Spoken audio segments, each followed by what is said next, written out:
Exactly. Hi, Maria. How are you today? I'm great. Good to hear. Hi, everybody in the chat. Sorry for like my extreme lateness. 23 minutes is even the limit for me for my lateness. So I apologize on that one. Um, I'm just doing a roll call. So tonight, you know, like it says in the title, the DMs are blowing up, and who's really losing here. And what we're going to do tonight is we're going to talk about winners and losers, um, and what that's all about. So, well, I see a lot of people in the chat tonight. Let me just scroll up. I can't get to the top. Okay, there we go. So let's see who's here. Hey, Seraphim, Tsunami. Oh, you're new. Hi, Digital Pen, Tanya, Sheila, Ruth Ann, Heather, Donnell, Barbie. I held on to that E for a bit there.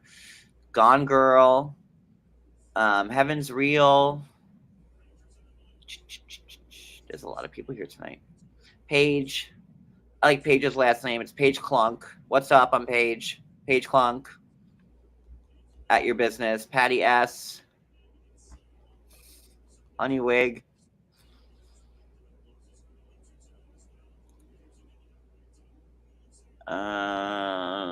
Sophie. Hey, Sophie. Hey, Julie. How do I get the Ellie. This is like a lot of talking here. Hold on, which I like. So kudos for like the lively chat that you kept yourself busy while I was super late. So amen. Thank God for that. You just weren't like staring at a blank wall waiting for it to start. You guys are industrious. I like that. It's a lot of the same people in the chat. Hey, Ruth Ann, I picked one out there. Ruth Ann. Jewel, hi. I'm going to say and the rest.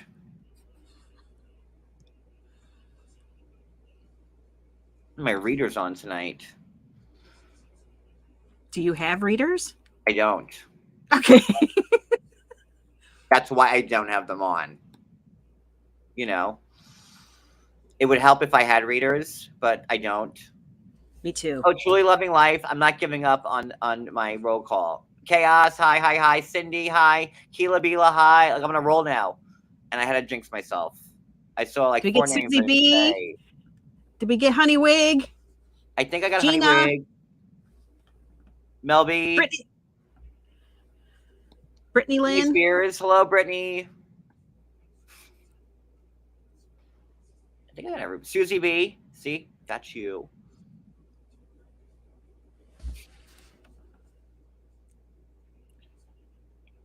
Lady Shoshana Evermore, welcome to the chat, and I love your name.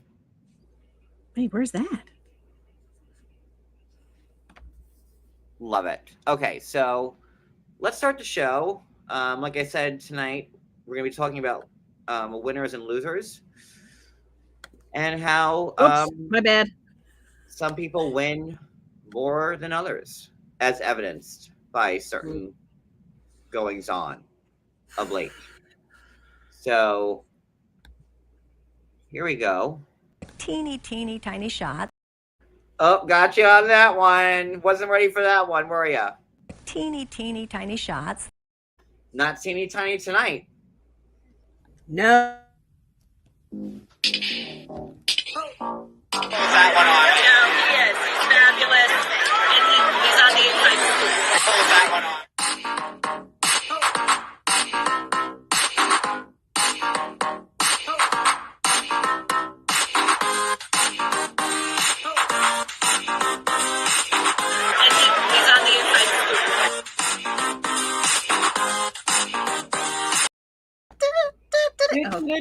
Boom. Okay. So, where should we start tonight with the winners and the losers? Who do we want to call a winner and or a loser first? You want a winner or a loser? It's all relative. Sometimes they're both and not at the same time.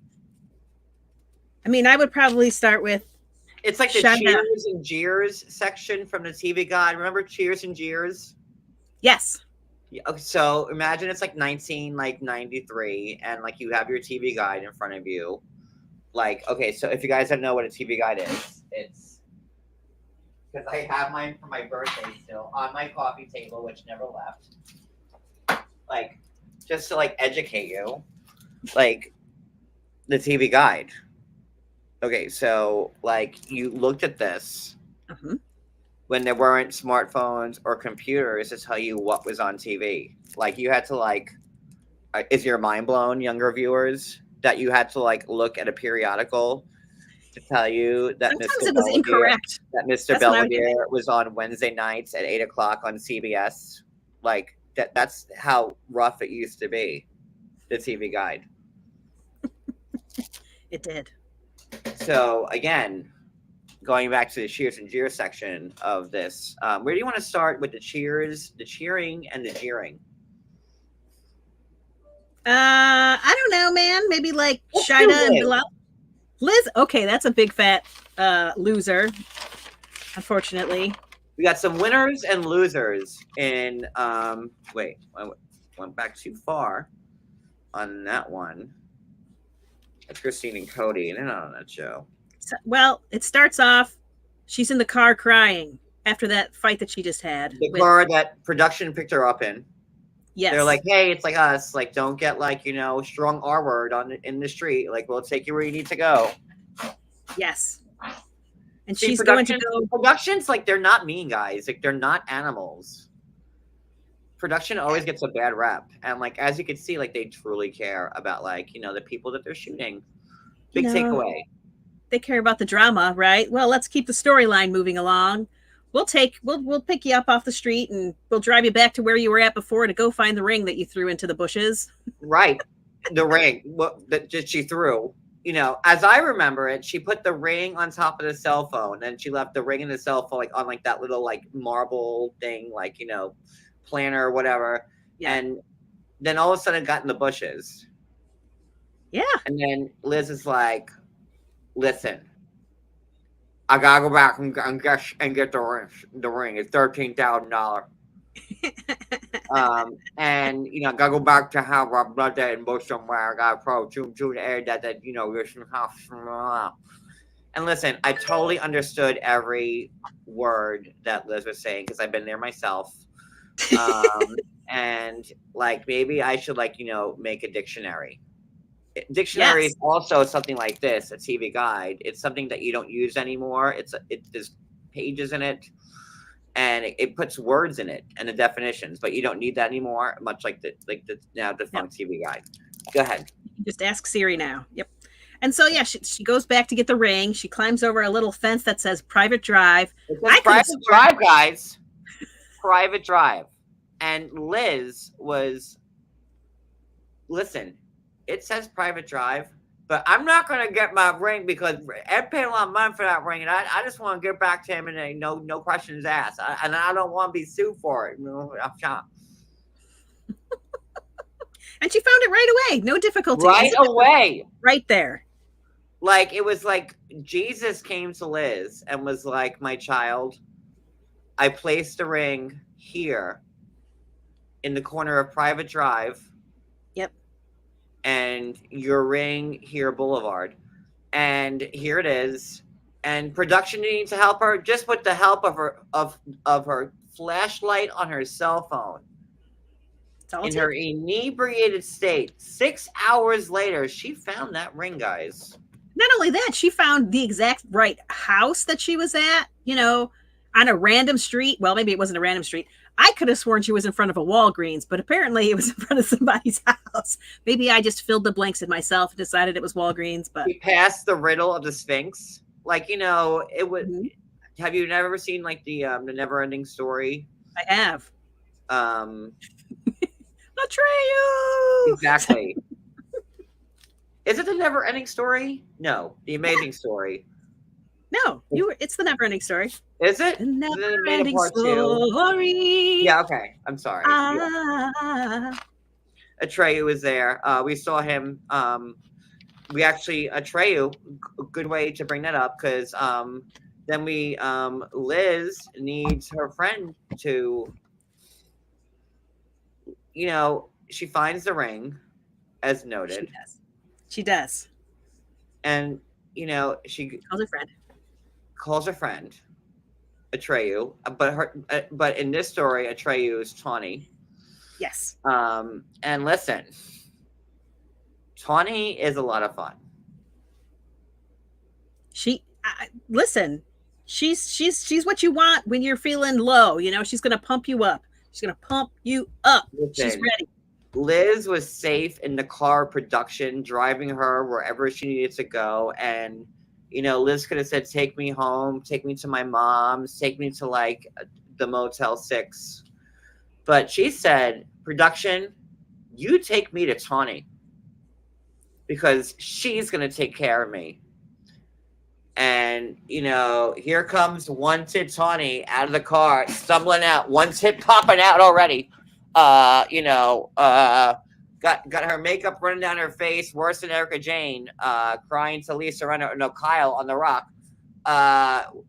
One tit Tawny here to save the fucking day, guys. I mean, she's good people. She's who I would want to be. If I was low, I would want to just fall into the loving embrace of Tawny's bosom, just snuggle in. Listen, who wouldn't? I was You'll like, feel all better. She stumbles out of the car. Was she driving the car? She's like, listen, bitches, it's Tawny. I'm here.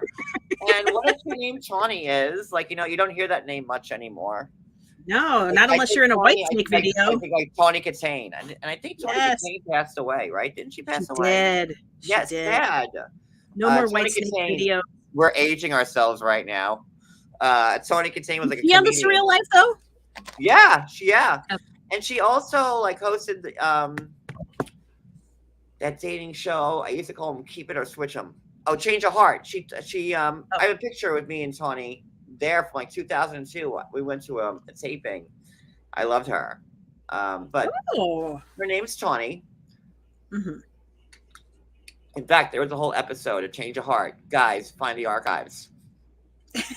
There was it was like the last season, and Tawny Katane sat in this big purple chair in the middle of the audience, and I was legit right next to her, as close as I am to Maria, was how I actually closer, because she had this, and I was like and she loved me. There's an episode of that show somewhere where me sitting next to her, and I've never even seen it, but I want to, so find it. Thanks. So Tawny, one tit Tawny. Listen, she was at the club, and she's like, "No, I gotta be here for Les." And Tawny is the type of friend when you need someone to show up real quick with a shovel and ask no questions. You call one tit Tawny. Yes, she's the girl you need as a friend. We all have our one tit Tawnies. We all do. We do. I'm one tit Tawny. No, I'm just kidding. But she stumbled out of that car. They were sitting on that bus bench, and they were just there for each other. And I was truly moved by that whole story.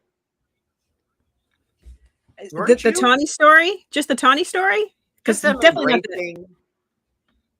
not the Ed and Liz story. That raw emotion. Tawny was there for her. That's she was. Yeah, she's like, you deserve better. You deserve better. I felt like I was watching Beaches, kind of a little bit, in that scene on the bus bench, Oh, that movie makes me cry. You're the wind beneath my wings type of moment. Come on, put a 1 in the chat if you agree with me that Tawny and Liz on that park bench there, that bus bench in San Diego, California, was the same as Barbara Hershey and Bette Midler's beautiful moment in Beaches. I mean, Yes. It's a friendship for the ages, for sure. for the ages. Like one's from Connecticut, one's from like New Jersey. Like, listen, you know, prim and proper meets from the streets, but like they found a way to make it work. And their friendship is truly humbling to me, as it should be. And I see the ones rolling in the chat as that friendship humbled everybody else. It was beautiful. Anything It else gave about Liz Ed the and Liz? strength. Yeah, there was a whole bunch. Oh, We barely scratched the surface. So after that, she went home and she went to bed. She claimed she didn't leave the apartment. She wakes up in the morning and Ed is, you know, Ed. And he starts at it again about her dating a woman. She says she didn't. Why won't you believe her? and Ed's like, whoa, whoa, whoa.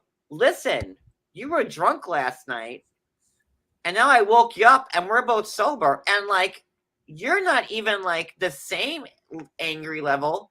You're angrier. Yeah, that happens sometimes. Yeah.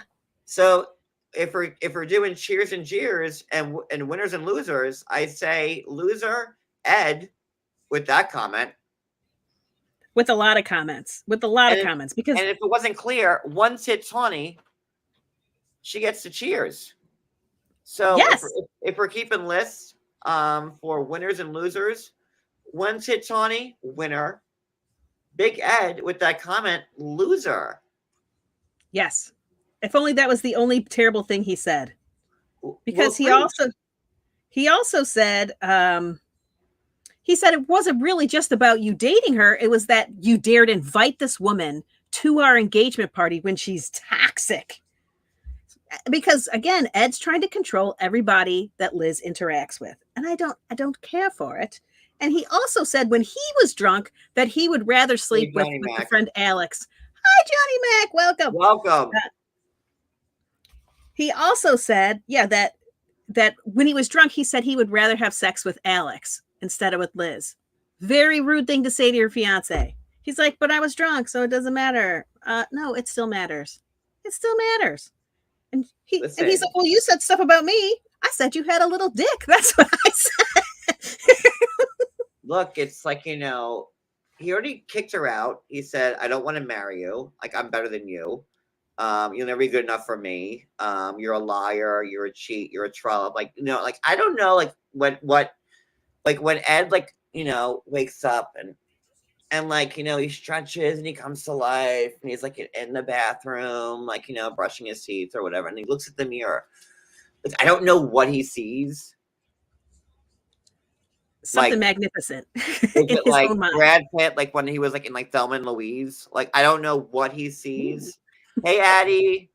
I don't see what he sees, but like he sees something. I don't know Yeah. what Liz sees when she wakes up because she's like what, 29? Yes, she's 29 and he's Let's 56. just call a spade here. I don't know why Liz is like, oh my God, Ed, I'll never find anybody better than you. Like, that's what Ed should be saying Exactly. to you. This is true love. Why don't you love true love? Yeah. Thank Just a you, little bit. Johnny Mac. Woo! And welcome to the shit show that is my channel. Like, but like, what? Like, why is Liz like, you know? Oh no, like, you know, he doesn't love me. Like, hi. Yeah. And again, that's being completely superficial, but at the same time, But it isn't really because he also treats her terribly, right? He controls everything she's doing. He belittles her. He basically treats her like a child, but it's like, why are you dating somebody so much younger than you if you're not willing to accept them at their age instead of constantly saying, oh, well, you're young. You don't know what you're talking about. It's dismissive. like he should be throwing roses like at her feet, like in like Coming to America, like rose bearers. Like that's what should be happening. Like, why is he treating her like that? Like, does he not know what he has? And let's not forget, I interviewed Liz like last summer. And when the petition to get him fired off the show, and it was a very. But listen, on the outside looking in, it's a lot easier to judge a relationship. Everybody knows that, when it's your own marriage. And listen, me and Cody, right? So, I get it. But at the end of the day, it's your marriage, it's your relationship. And no matter what anybody on the outside is going to say, could be like a friend, a sister, a coworker, whatever, you're going to think the way you're going to want to think, because really nobody can change your mind. We've all been there. We've all had a fight with a wife, a husband, a girlfriend, a boyfriend, a chair, an umbrella, whatever the kids are into these days. I don't know. But like, we've all been there. And when it comes to you and your marriage, what you have to work it out on your own, and no matter what anybody else tells you, you're not going to hear it. Right. You're right, but these two don't fight fair, particularly when they're drunk, but not exclusively when they're drunk, because they weren't drunk here. And, he said, they talked about being insecure, and, and he said, I wouldn't be insecure if I was with the right woman. I mean, that's going to cut somebody like Liz pretty hard, because she thinks this is true love. And, if you're saying I'm not the right woman, then get out of here. She said, I'm asking you nicely to leave. And he's like, oh, I'd be happy. I'm happy to go. I'm happy to leave. And then he said, like my friends, like in 12th grade, like have these same fights, and those friends make it more interesting than this. And let's not forget, like, Liz is only like 10 years away from being in 12th grade. She's still like, high school is still kind of. I'm just saying. She's been married twice. Everybody wants to go back and forth and try to believe that this love is real. Well, to be fair, this is the same fight stretched out. We've stretched this fight out over 3 episodes, so it's the same fight. And again, we're watching 2 Americans on 90 Day Fiancé. That should be the biggest takeaway. Oh, look, we're watching 2 people from San Diego and their battles with love. Like, and their inappropriate age gap. Yes. Are we good with them now? I mean, I guess so. I like Ed less and less. I mean, there's more, but also there's not, right? No, it's just no. If there's another point you wanted to make, because I took horrendous notes this one. I did. So this is probably one of the few couples I took decent notes on, because they said interesting stuff. There was a point where Richard's like, not Richard. Ed was like, Richard. That's Ed's friend. Richard told me I'd be miserable for the rest of my life. It's like, Ed, who cares what Richard said? But then also, then Liz says, I make all the changes and not him, and he doesn't make me feel like an equal. And I can only imagine, like, I wouldn't like that. You need to be with somebody that makes you feel at least like an equal. Hopefully they make you feel even better. I don't like Ed. 100 with everybody right now. Like, just saying that, like, if I were like Ed, and I had Liz, and I of a certain age, that's one thing, right? How old is he? 55? 56. He's like a stone's throw away from like a senior coffee at McDonald's. Here's my pencil. I'm sure he probably already has. So we have the height issue. And again, it's me being 100. We have that. We have like the fact that, like, he ain't got much. Like, really, like, what does Ed have to offer? I don't know. He knows how to. A resenting daughter that will hate anybody. What? A mom that wants nothing to do with any of this stuff. Like, what does Ed have to offer anybody? Like, we see their apartment. He's a good dancer. He is a good dancer, though. I just can't wrap my head around him just like worshiping Liz and being thankful that he wakes up to her every single goddamn day. Like, Liz could take a shit on his face the night before, and then he can wake up and be like, yo, Liz, did you take a shit on my face? And she's like, yeah, but I didn't mean to. And then he'd be like, okay, no worries, girl. I just had to ask you on it. And that's fine. See? just put a wee wee pad under her, just like the dog, and just change her every day, just like her puppies. Like, Okay, so according to my math, the minimum age for Ed, the lowest age he should be dating is 35, right? If you cut his age in half and add 7, 35, and Liz is 29. So it's an inappropriate relationship. Well, age brackets never stop anybody on this show, so we can't even talk about Nope. age anymore. We really can't. Not this season for sure. Like, I just don't understand how Ed could ever think he'd get any better. Maybe he thinks Colt's a hero. Maybe he sees Colt and he's like, listen, if fucking Colt can get all these hot women, like, look at me. I'm so much better than Colt. It should be like raining pussy on me all fucking day long. Listen, I would bet my life that thought hasn't crossed his mind. Yeah. Not one time ever. Because look at Colt. Wait, it has crossed his mind or it hasn't crossed his mind? Yes, I would put money on the fact that Ed has probably said, well, listen, look at all that tail. And I say tail because like, that's what somebody Ed's age would use in a sentence. Like, look at all that tail that Colt's getting. He's not getting that much tail. So, listen, hi. I know you've been with us for a while. He's married. I mean, not that that never that's stopped stopped him. him before. Ever. I like to think it does now. I could be wrong. I don't know what he's doing now. I'm just saying, Yeah, The no, I family understand. Sophie is here. This ungodly hour. Sophie, it's only like, oh my god, it's like when like you're used to like working like regular hours again, Mm-hmm. and it's like 9:50 now. But to me, it feels like it's like like 1:45 in the morning. But it's like only 9:50. Wow, it's 9:50, and we have only done one couple, and we're still on them. Okay, I know. But we're done with them. We're done with them. We're done. I started 20 minutes late, but hi, Sophie. We could, maybe just go to Bilal and Shida because they look. I only wrote that much, just half a page, because Okay, it's just it's nothing. Because they're boring. Okay, so boring Bilal and Sheeta. So the first scene, they are praying at 5 a.m. It's the commencement of Ramadan. Look at me with commencement. Like, look at me pulling that word out. Hello. Very nice. Right? The beginning. What's up? SATs. The commencement of Ramadan. And,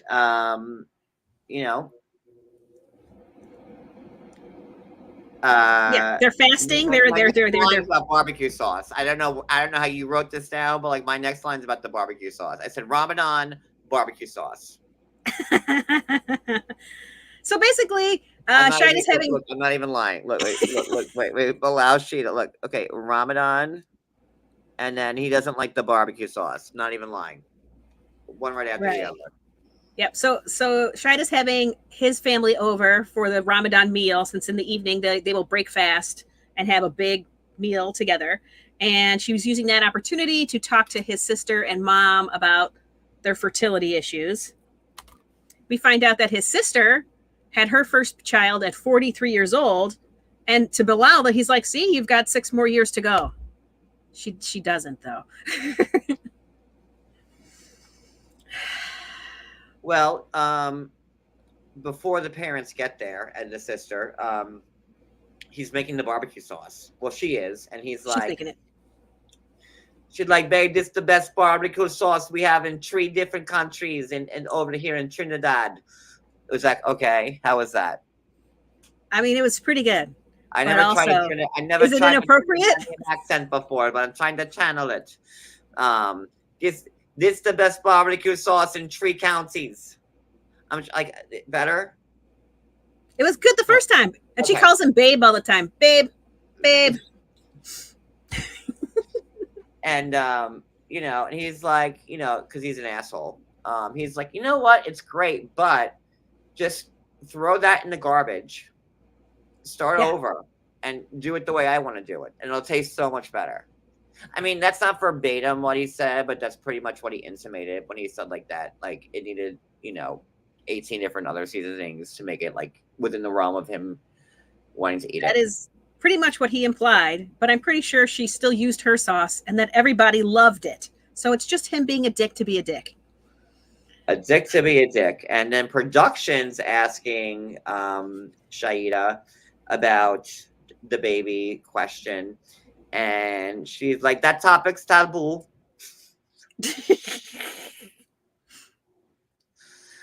They have not talked about it. All right, now I'm like in the accent. It's sorry.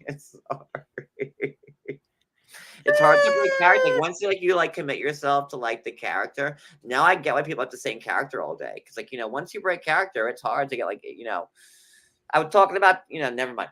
But Sorry, I got distracted by this comment.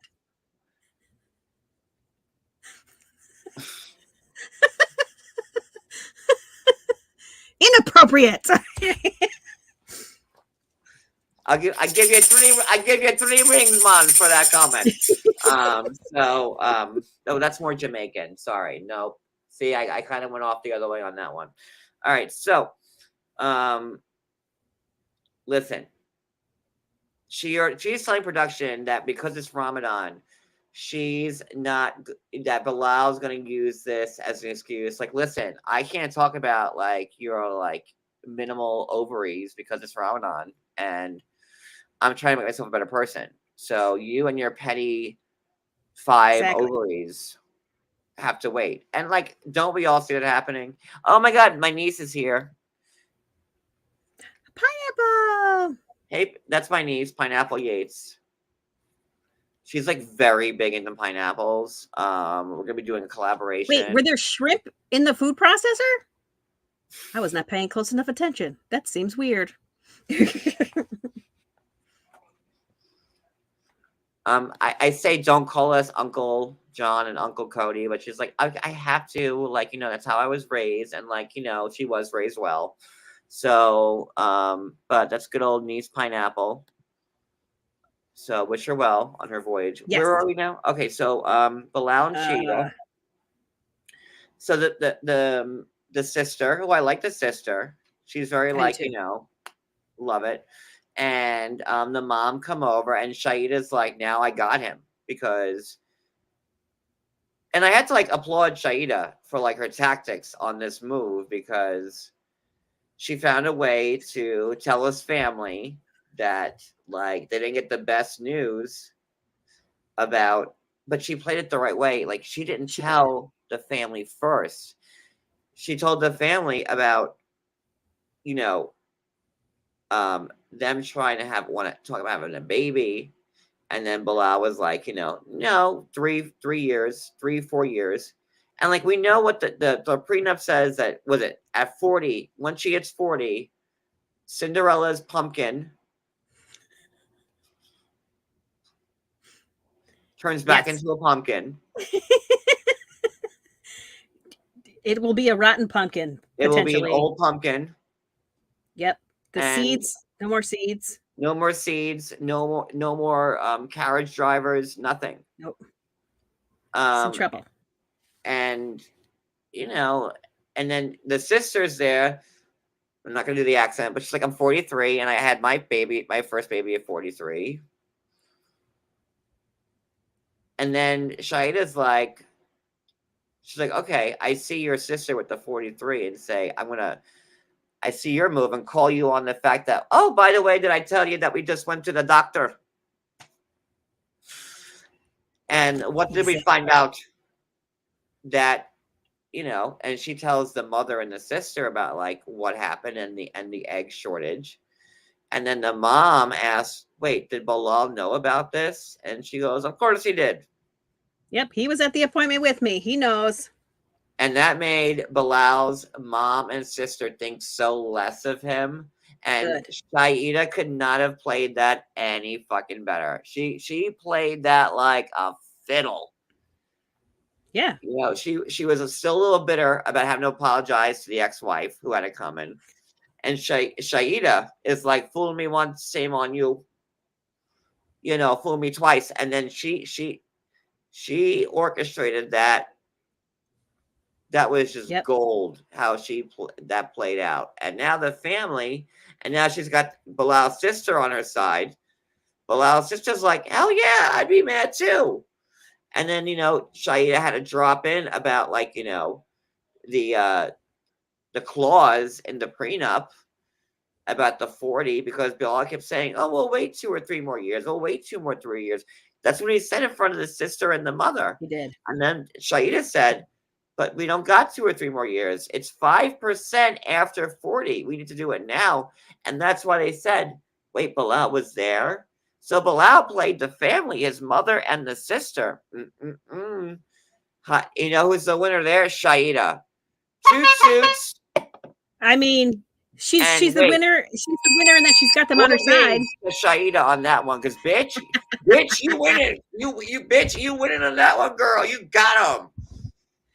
I mean, she did, but is it going to really make a difference to Bilal? I mean, he does not want the child. He's just like, even when she brought up family, he's like, we've already got a family. I mean, it was just like, yuck. It's not the same. She doesn't have any children of her own. And his children are too old. They're never going to look at her like a mom. It's always just going to be stepmom or dad's wife. So, yeah, she wants her own kids. He sucks. I hate Bilal. He's like the worst. He's the Like, worst. you might be like the head loser for tonight. Like, you don't even get like a full squeeze on board. And there's some stickers You get here, like- and you get somehow like a he's full- the worst. you get like a half squeeze, Bilal, because that's how much you suck. Here, like not even a full squeeze, like a little. That's it. That's all you get. Like a reverse slide whistle. Yeah, like there's like a bunch of farts coming out, and I can't find my slide whistle. I have no idea where it is. I'll find it. Did you say a bunch of farts coming out? Stephanie probably can bottle it and sell it. Perfect. It's like he's like the worst. Does anybody think that he doesn't want the kids? He's gonna wait. So like the prenup says you have to impregnate me by like the last second of my 39th birthday, and you can see below at 11:59. Okay, baby, you ready to get the baby going?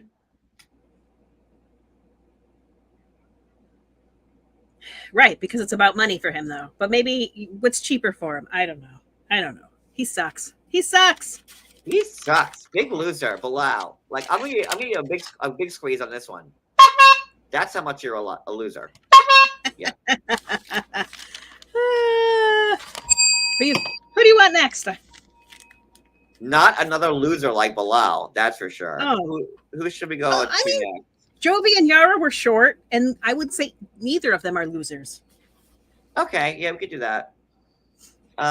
So Jovi and Yara. Okay, so first off, Yara waited for Jovi to get home Yes. to go. And in Yara's own words, Jovi was legitimately concerned about me and I didn't want him to worry. Yeah. So what the fuck was wrong with everybody else? And we said the same thing.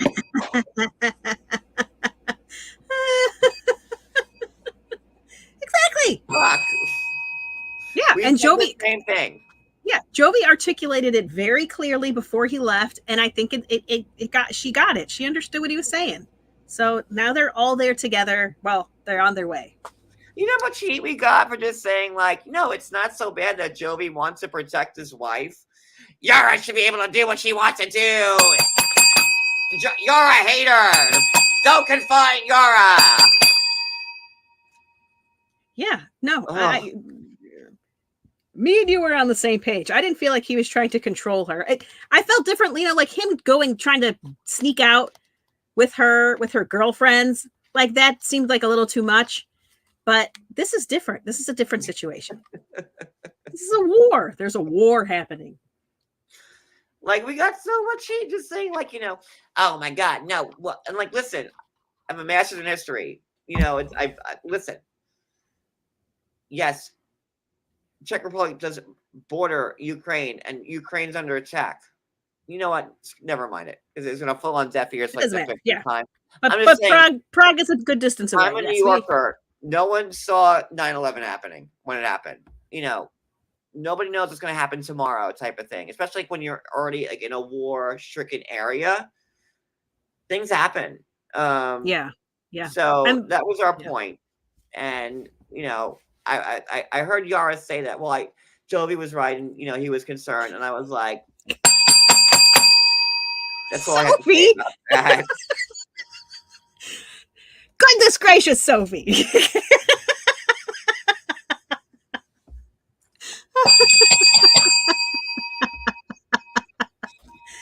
Like I just the flack I got. How dare you say that Yara can't travel? I'm like, I didn't take Yara's passport or a green card. Like they're thinking, like I have her like chained up in my bedroom. You know, no, she's fine. She can do whatever she wants. But you know, why wouldn't you want to like wait? You know, it wasn't like Yeah. Jovi was going to be away for like months. She had to wait like 10 days. Really? Like, you know. Exactly, because she had to wait for her green card to show up, and then just wait a little extra, and then Jovi can go with you. And if Prague is as safe as everybody claims it is, then like the extra 6 days shouldn't be an issue. So like, what the fuck? At the end of the day, Jovi was looking out for his like wife and child, and you want to like put him on the cross for it. Like, how dare a husband and father worry about his wife and child going to a part of Europe that's in the middle of war? Oh my God. How dare we as human beings? Insane. Oh, sorry. Yep. It's all good. But Very they're warm. on their way to Prague, or they make it to Prague today during this episode. They do. They go to Yay. Prague. You know, Jovi's mom is a little upset to see them go because, you know, Gwen's wondering if they're going to stay. You know, and Yara didn't make it easy on Gwen by saying, listen, I have a green card now, and I could stay here a lot longer than you know, normal. So, you know, and now Gwen's wondering, like, is this the last time I'm going to see, like, you know, my family? Yeah. So I can No, understand her being sad, like when Yara was excited, because this might be the last time she sees him. That coupled with the fact that she's also going to a region like where like there's pretty heavy war. You know, it wasn't, you know, that's two things. Two big things, not just like two little things, like, you know, so. Yeah. No, it's a concern. I mean, it should be a concern for Jovi. It's not the top concern for him right now because he was more concerned that she just was going to run straight into the Ukraine. But, you know, I think it should always be an issue between them because she does feel isolated in Louisiana where she lives. And she misses home.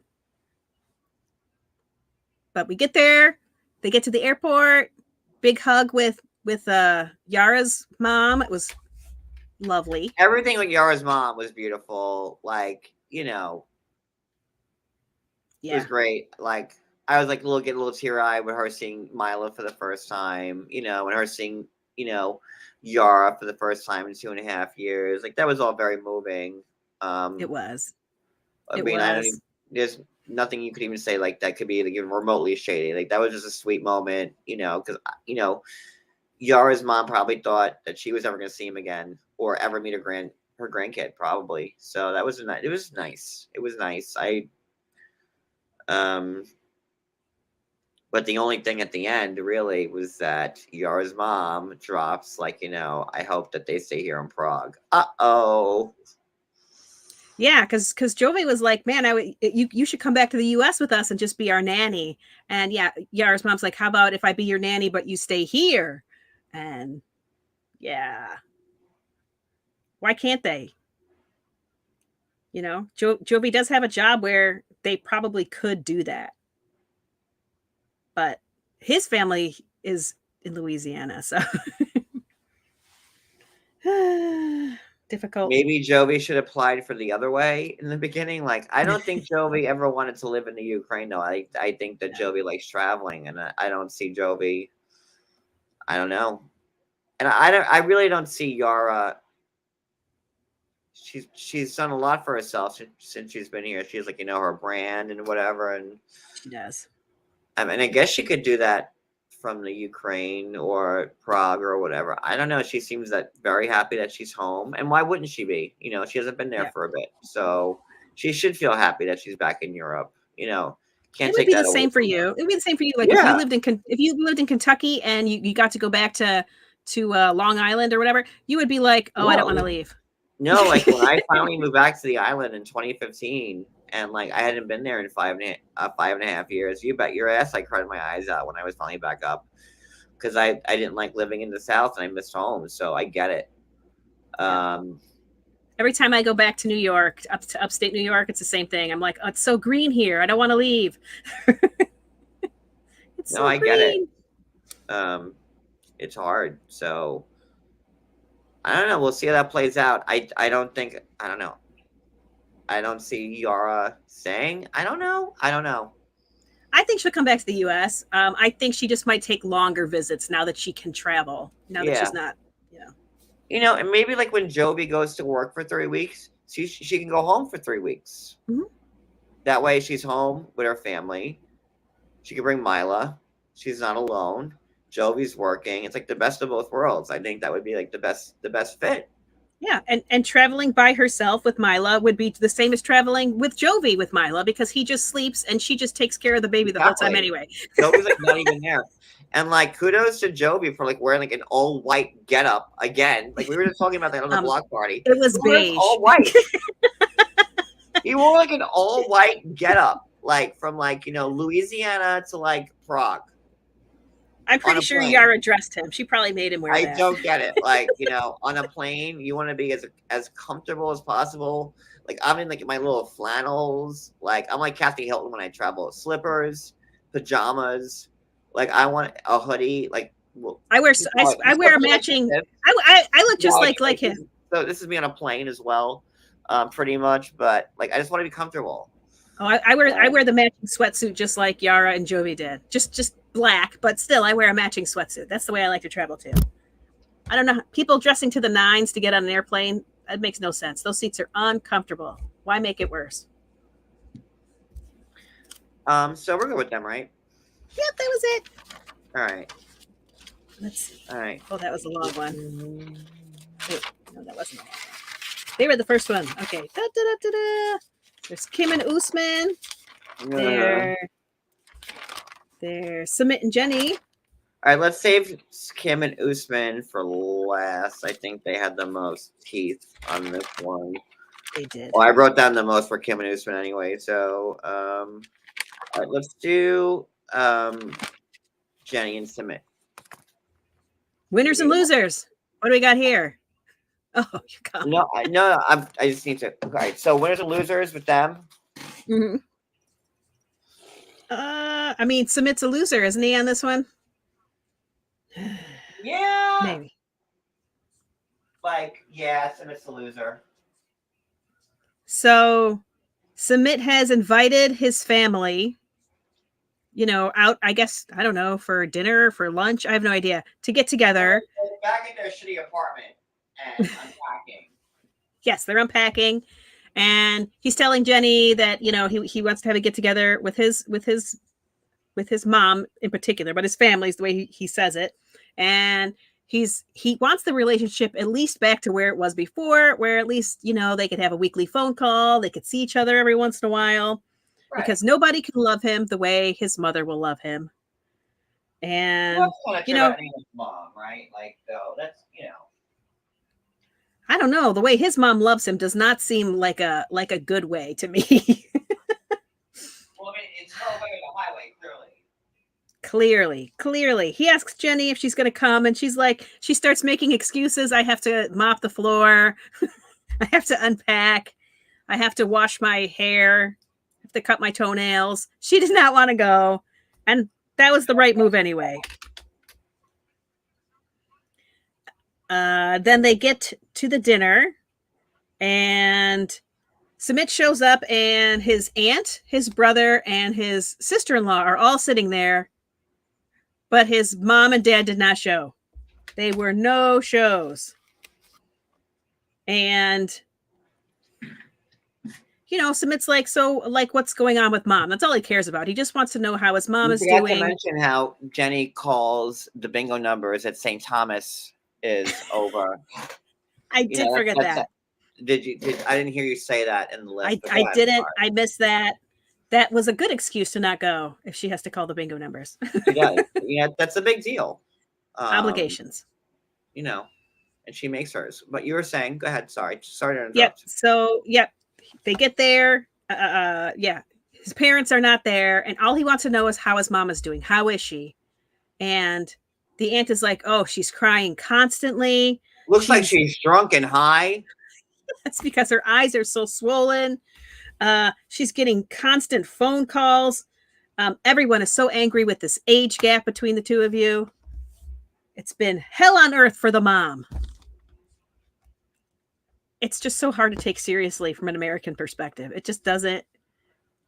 Yeah. And then, then they ask about the kids. And I guess that what the sister-in-law says, we never talk about the kids ever. Then they're talking about what if Sumit and Jenny did have a kid? Like Sumit would be taking care of the kid and he'd be taking care of Jenny because she's elderly and as needy as a newborn would be. And I was like, wow. I mean, do they have some kind of truth behind what they're saying? Absolutely. I mean, Jenny is, getting senior coffees at McDonald's. It's, so. Well, while I agree with you, we also have to remember that Sumit was the one that got injured doing the old cowgirl pose. So I think because Jenny displaced her hip on him, on some type of weird turn. I mean, they had the book and they took the yoga class. So Jenny was like, okay, I'm going to work this. And then something happened where Jenny's ass bone, spliced, Sumit's innards. And it was just all downhill from there. It was. But she's young at heart, though. Listen, they both tried it and it didn't work out. So back to missionary and more missionary and, missionary. And there you go.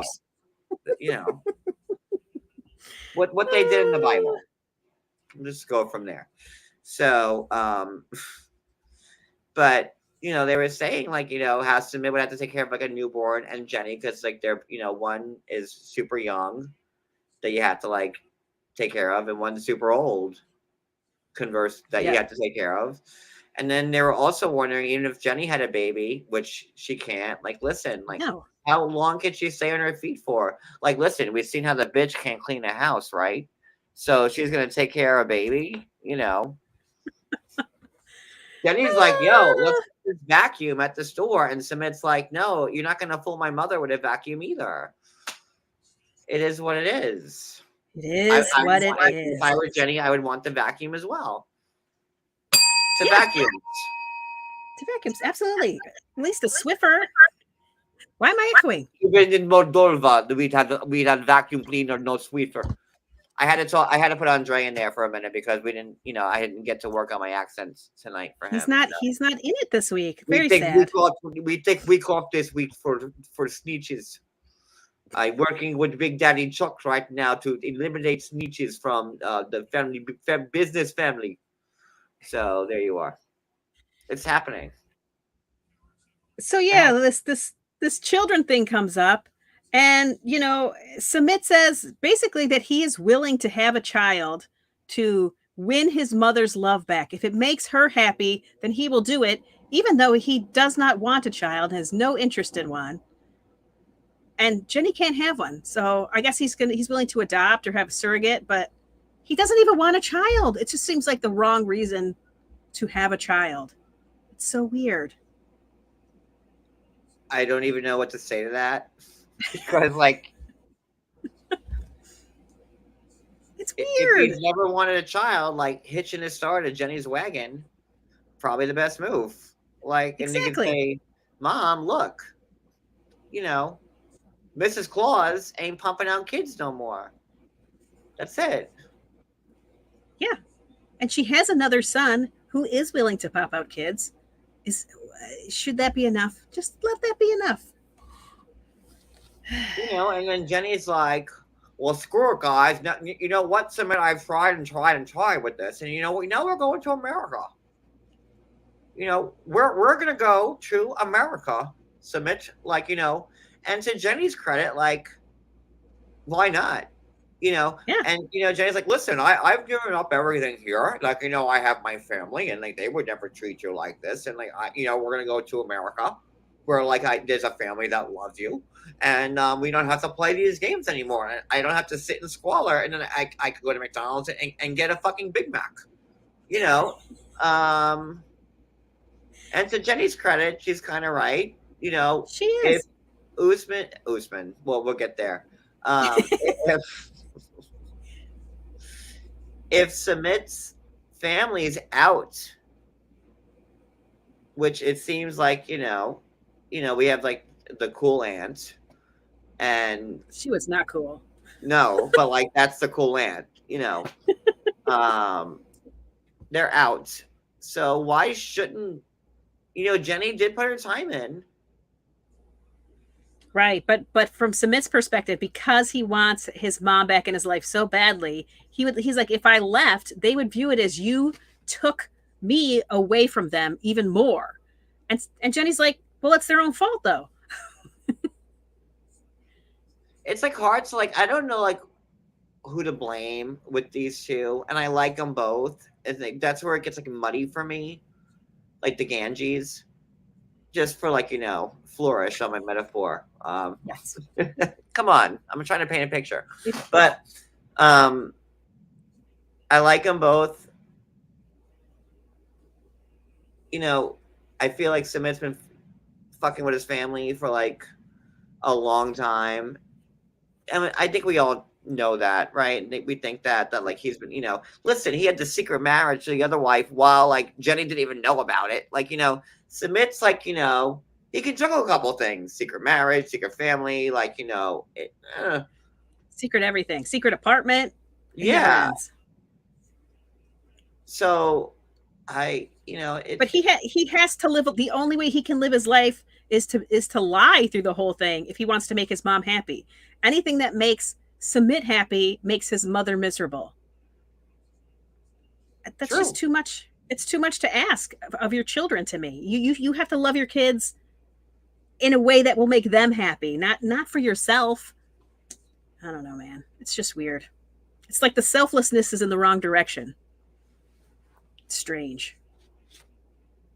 I don't know, and I don't blame Jenny, but like, people will say like, and like Jenny, I could say like, to her, she's like, well, you married me and here we are and we tried. And Jenny's like kind of naggy about that, but like, she's right. She's right, but she's naggy about it. You know what I mean? It's exactly correct. Yeah, she is both of those things. She's right, but she's naggy about it. But I mean, she should play the rightness off in a not nag way. Like, she's right. But like the way she like, well, she's throwing in his face, she's being naggy about. Like, she needs to like repurpose that in a way she could use it against him, where he, in a better light. Like, I don't know how to like say it better than that. Yeah, no, I get it. Yeah. And Submit still doesn't want to go. He's not interested in going to the U.S., but I think he has to at least give it a try. Maybe not move there, but he hasn't even visited that I'm aware of. So Not that I know either. Yeah. come check it out. But is it so bad for Jenny to want to take him now? Like, we've been watching him for like what, 4 years now? And Jenny gave up everything to be with him. And like, let's not forget that Submit catfish Jenny in the beginning. Like, he was like, the English model Williams. I think Williams was at fault for both Jenny and Yolanda. But Jenny's put up with a lot, but so also Jenny's detriment, like, she's allowed herself to put up with all that. At the same time, like, when do you call it a day? Like, I mean, he definitely loves her and treats her well outside of this issue. But this issue is everywhere. It's just like, it's like the Jets and the Sharks here. Like, I don't know. Like, I can't. But when it's just the two of them, they're happy. So what can you say? I don't know.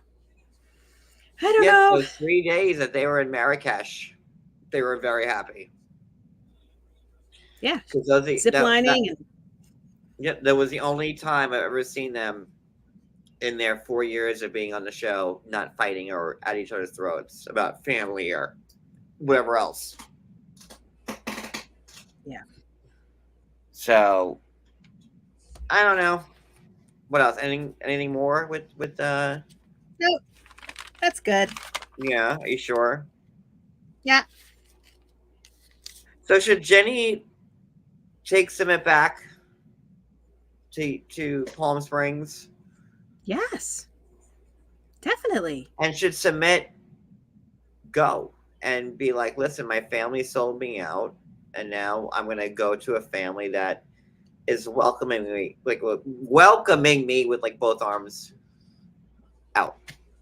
Welcoming me. That's hard to say. Sorry.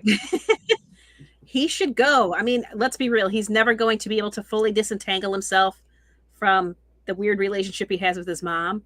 But that doesn't mean he should sit and be miserable and have children he doesn't want and jump through all these weird hoops in the meantime. Just be happy and hope she comes around. And like Jenny's like, listen, like I want like a Big Mac bad. Just saying. You know, it's been a bit. All right, who are we Barbie going says- to next? Wait, what? Barbie says she saw pictures of her in the US, but no pics of him. I noticed that as well. I noticed that as well. That might have been like, oh no, they're like not together, like type shit. Like, you know what I mean? Like, let's keep the mystery. And Jenny usually plays by like the book with that. She does. She keeps things close to the vest. And again, like, I really do like Jenny and Submit. And I can't make up my mind whether Submit should leave India and go with Jenny or if Jenny should stay there. That's tough.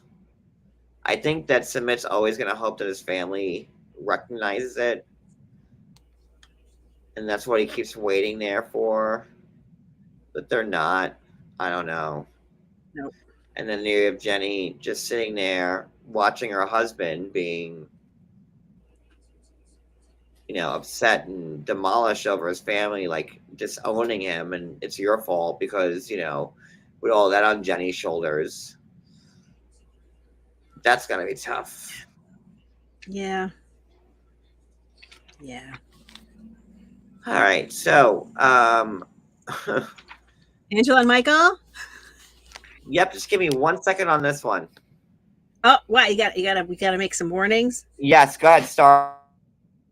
Okay, so they had met in the last episode to kind of have sort of a last conversation to see if it was really over, and that all turned terrible, and Angela had walked out, and this episode picks up right about there, and you've got Michael kind of chasing her out the door, going, Angie, wait, let's talk. Angela is not interested in talking. She feels like it's done. She said what she wanted to say. But Michael hasn't necessarily said what he wants to say. So he's trying to get her to stop. And suddenly his tone changed, right? Because he was madder than he's ever been at the end of the last episode. And suddenly he softens his tone quite dramatically, probably because she brought up that visa situation. And now he's like, I love you, Angie. I love you. And she's like, no, I don't know you love me. Well, the blackmail with the, I do, but keep going. Yeah. Let's see. And then Michael's trying to explain the Instagram thing. He's trying to talk about that again. He's like, I'm just trying to make money. And she says, I don't give an F about money, bitch. She called him bitch at least 3 times. It felt more like 5, but she called him a bitch a lot. Let me ask you a question, Maria. How do you feel? Because there is a outpouring of aggression. I don't know if aggression is the right word. But an outpouring of people who want Angela off the show. That she is abusing Michael. Like, what say you about that? Well, it's difficult for me to answer that question because I don't know what is real and what is not real. I do think some of her language is abusive. Yes. We've watched her throw drinks at him. We've watched her throw a cake at him. And in this particular episode, we watched her kick a table towards him. So that's not the right way to handle stuff for sure. I don't think I've ever seen her like throw hands or anything, but do we have to get to that point? I would think TLC wouldn't show us that. It's not that she's not dealing with things the best. She is definitely there on the edge. But the problem is I don't know how much of it is she amps it up for the TV, because there's cameras, and how much of it is real. That's my problem, because I do know that she's a showman. She knows to bring the show. She's not, there's some people that when a camera's rolling, they're going to not do those things. And there's other people that will do it for the camera. And I just don't know which one she is. So, so that's kind of where I fall on the, I don't know, because I don't know what's real, because this is reality TV. Well, I got no face. Okay. I have been on the other end of an Angela yelling at in person. And let me tell you, in person, they are scary. So when when you see Angela yelling on TV, like we got yelling at.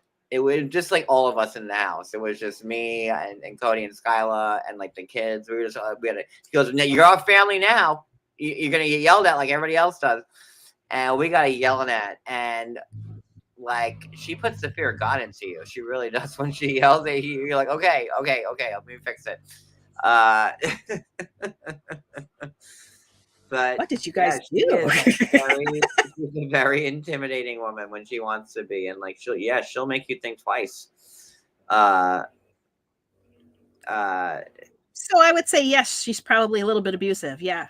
She's probably verbally abusive. But I didn't get an abusive way. It was just like, when she wants to make her point known, like she'll make it known. My I wasn't trying to compare stories to how she talks to Michael. I was just saying, like, being on the other side of, Angela being, yelling at you in your face like that. But I don't know. The name calling, I'm not a fan. I'm not a fan of the name calling. In the same way, like I feel like Ed and Bilal are their own kind of abusive as well. So how can you not throw Angela in when it's so much more blatant and obvious? I think it comes from a different place when she's doing it, but she's got to find a better way to deal with these situations. Because to me, Michael just wants to be heard.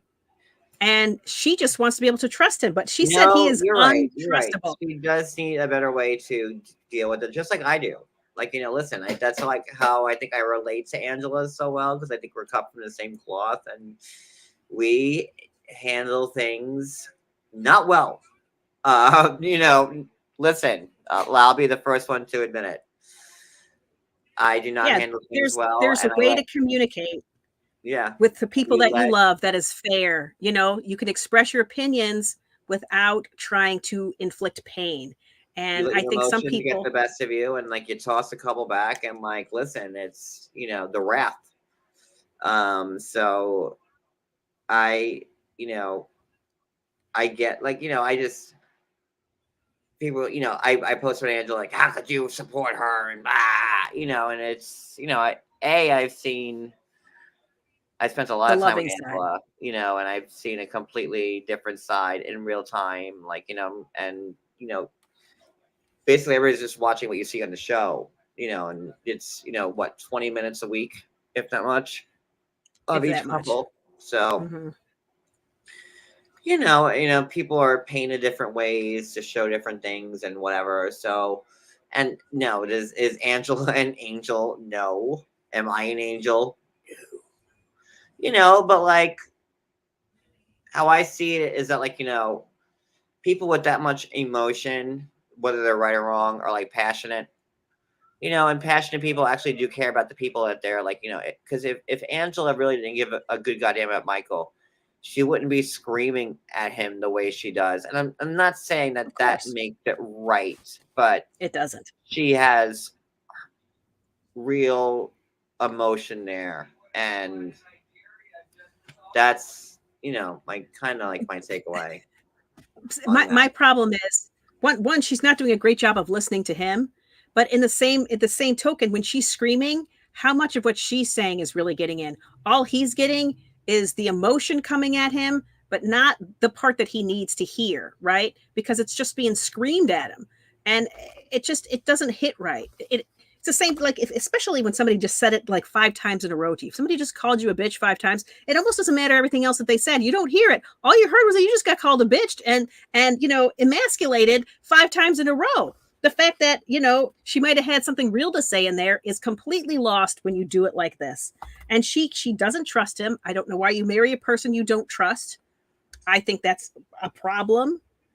You have to give him room to mess up or to rise to the occasion. And does she give him the room to rise to the occasion? She just trusts that he's going to do it wrong because he's done it wrong in the past.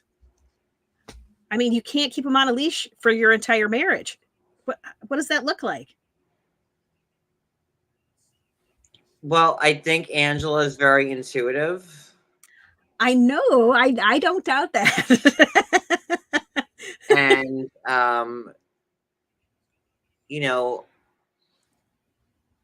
that's all I'll say. So listen, I agree with you. On top of which, the only messages he was sending her were not the right kind of messages, right? The only thing he was sending to her blackmailing her, like, give me the where's money, my money? Yeah, like, where's the rest of it? And she says it. She does say it here. She does start talking about, you're not saying anything nice to me. We're not sending pictures of our junk anymore to each other. So what's going on? I mean, that's not exactly what she said, but that's pretty much what she said. And she gives him the ultimatum saying that, like, listen, if you really truly love me, your wife, and I'm hurting by this Instagram account being up, you will take it down. Yep. She says, you know what you need to do. Mm-hmm. Was that unfair of Angela to ask that of Michael? Because Angela is saying, like, listen, if you want to be an influencer or make money, you need to be, and she wasn't trying to be mean, but interesting and have charisma, which Michael lacked. She doesn't think he has. So, is that, and really, like, I remember, I obviously I know when that whole shit happened in real time, like, when, Michael had met Usman and they were like all like, rallying against Ange and all that shit. I remember all of it. And that's also not being mentioned on the show if you hadn't picked that up on. Like, let's not forget, they're not mentioning on the show or let's see if they will.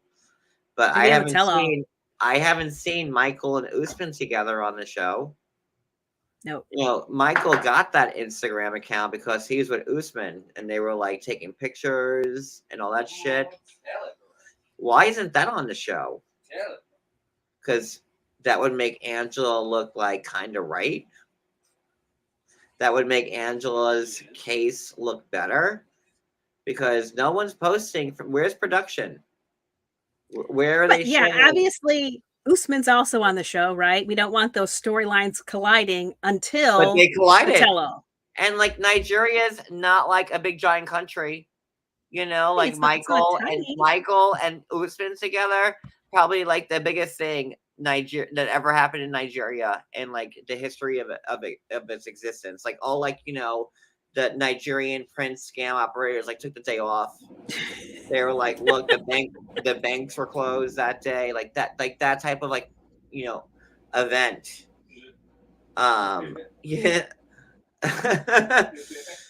Stop laughing, you asshole. But with that in mind, it is to me very possible that Michael could have done something with being an influencer. It just looks different because he's not in America. Being an influencer in Nigeria might look different. He might actually have been able to make some money over there doing that. But listen, I have all the posts on my archive, and I'll put them back up because, like, Angela's getting like a really raw deal right now, and you're seeing Angela react about the Instagram account that Michael started, which is fucked up. Hold on one second. Talk for one It is- second. I mean, okay, it is fucked up, but to me, the bigger problem was the way that he approached all of this, and that he was dismissive to her, and that he was blackmailing her to get it done. You know, it didn't make him look like genuine in any way, and like he cared about her feelings. Like, he could have really given her, like, here's my plan. I'll let you have access to it so you can see everything that's going on. This is what I'm doing. I'm trying to get my numbers to here so that I can then do this, and then I can do this, and then I'm going to, you know, whatever, you know, partner with this guy or whatever. Like, he could have had a real plan, but he didn't show that to her. Instead, it was just laughing emojis, and if you want me to take it down, give me money. So yeah, I don't know if he could have handled this worse. And it's like endless. It's endless with him. I don't understand sometimes what draws these two people to each other. They're a weird pairing. She also, or, you know, Michael also brought up how Angela does a lot on social media, particularly TikTok, and how she's always TikToking with that guy.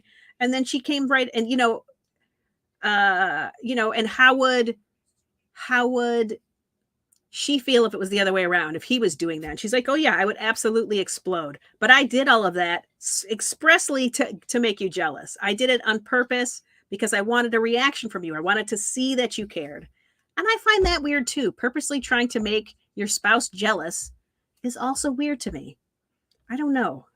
Am I the only person in a healthy relationship on the planet? I don't understand any of this stuff. It's very weird to me. See, Honeywig gets it. I'm just saying it's just more complicated. It's not just, you have an IG, you better take it down, or, I'm trying to make money. It's just, I don't understand how they communicate with each other in such a weird way when they're both capable of being articulate when they want to be. What's this? Wasn't there something about $300 the first year? I don't know. I don't know what you mean by that. How long are you going to leave me out here, John? Come back. Come back. Sorry, I'm back. I'm sorry. Sorry. Okay, so here's what I'm saying. Everyone wants to rain hard on Angela right now for this whole thing with the IG and everything, but they're not showing what brought Angela to that point. That's the thing, and I'm a blogger. I posted all that shit back in the day, and I don't keep all my posts up for eternity because I've been at this for I've had my account for 6 years, and nobody's going down 8,000 posts ago to look at updates about Ashley and Jay from 2019. So I keep my page clean. I archive everything, but I have everything from back, from back then. And the truth is that Usman and Michael were at some event in Nigeria, and Usman talked Michael into doing the Instagram and getting it all started. And let's not forget that Usman and Angela had been fighting previously because on IG. This is all stuff that's been posted and everything else because Usman was trying to be the new Usman and Kim were trying to be the new Michael and Angela. So Usman put that in Michael's ear. Michael started the IG account, and I will be happy to put the old post back up. But that's so there's a lot of hurt on Angela's side because they're not mentioning that it was Usman that put Michael up to it. Well, but what does that really matter? Nobody hears that side of the story, but think back, oh my God, we're in almost November. This was back January, February. This is a while back. But no one's talking about that on the show. You just see Angela being pissed because Michael has this IG account, making Angela look like a monster. I mean, I get what you're saying, but Michael's the one who matters here because Michael makes his own decisions. He's not being led around by Usman. I mean, he might be, but if he's allowing himself to be led around by Usman, that's still on him. So I think he kind of was a little bit. But that's his own fault. If he's a, you know, just a person that is that easily manipulated, he's a grown up. He's, what is he, 30 something? He should be able to have some level of But discernment. the issue is like, you see Angela coming to Nigeria, like, oh no, I'm going there because, he hasn't seen me, like, but no, like the IG account was Usman's idea, and it was designed to put a wedge between him and Angela. And this was not, again, I'm not talking about anything that was private. This was all very public on Yes. IG, and I'll repost all of it. But Is your point that you he see Angela like trying, like, people want to hate Angela for like delete the IG account, delete the IG account, delete the IG account, and there's more to it than that. The IG account was started off not on the right foot, and Angela has, a good reason for him to want to take it down, because that's how that is. And I mean, I guess. Are you saying that there was never any real intention of trying to be an influencer and using the IG to make money? That was never what it was about? Okay, I'm not going to answer that. I'm going to repost all. No, not because I'm trying to be shady. I'm going to repost. I'm going to go to my archive, and I'm going to repost this stuff. Yeah, just from pin then, it. back then, and then you'll see it, and like maybe like. No, I mean, I remember. I just don't see how any of that matter. To me, it does. I don't see how it matters. It's the interaction between Michael and Angela, because it's their marriage is the one that matters to me. I don't know. Right, but and Michael did handle this very badly. He was being a dick. Yeah. Listen. The whole thing, Angela came in, the whole car scene. His car's fine. Really, his car's fine. Like, she ripped off something that could just be exactly put right back the way it is. Like, it wasn't like she took like, a hammer to it. Yeah, she didn't jump up and down on the hood. It's fine. The car's fine. But she, there's a lot that's not being said on the show that was actually happening very publicly at the time. And, Angela, she had every right to feel the way she did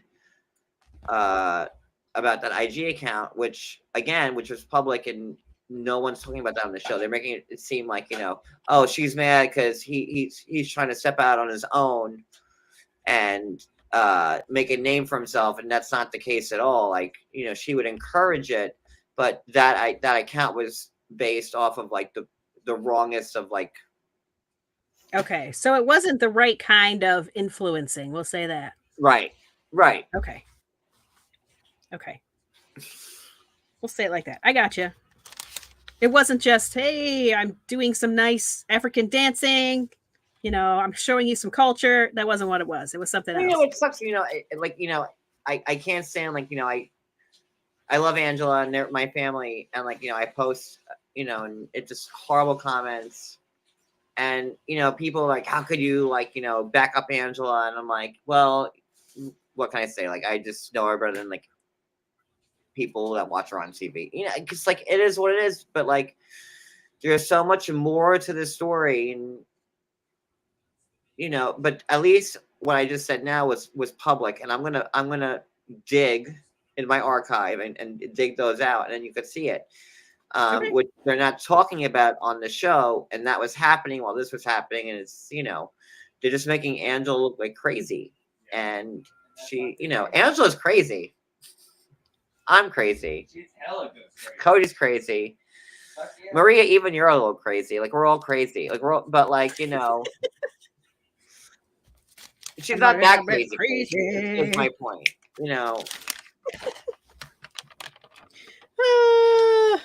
I'm getting very warm. It's hot in here. It was cold when it started. So who's next? I think we are down to Usman and Kim. Oh, thank God. Okay. Is that it? Is it really that left? Yeah.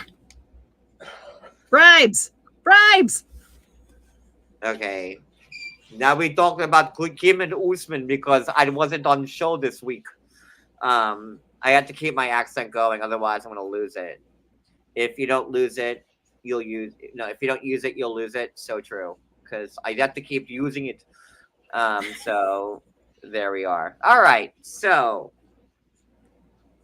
the new king and queen of 90 Day Fiance, Kim, I married convicted cop killers, Menzies, and Usman, singing sensation of Nigeria.